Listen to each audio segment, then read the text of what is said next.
2 সপ্তাহ সময় দিয়েছিলেন মার্কিন প্রেসিডেন্ট ডোনাল্ড ট্রাম্প, কিন্তু সেই সময়সীমা শেষের বহু আগেই ইরান ইসরায়েল সংঘাতে সরাসরি জড়িয়ে পড়ল আমেরিকা। রবিবার মধ্যরাতে ইরানে হামলা চালালো মার্কিন বায়ুসেনা। ভারতীয় সময় রাত 2টোয় হামলা চালায় আমেরিকা।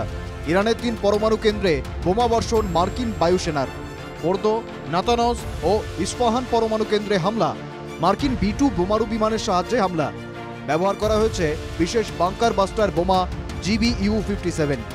মাটির 60 মিটার গভীরে আঘাত আনতে সক্ষম এই বোমা।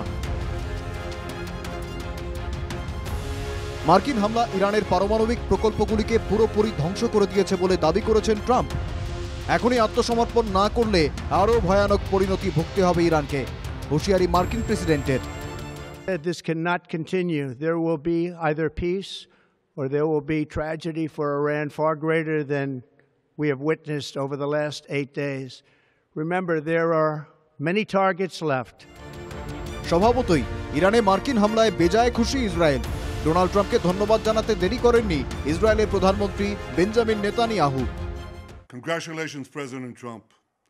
Your bold decision to target Iran's nuclear facilities with the awesome and righteous might of the United States will change history.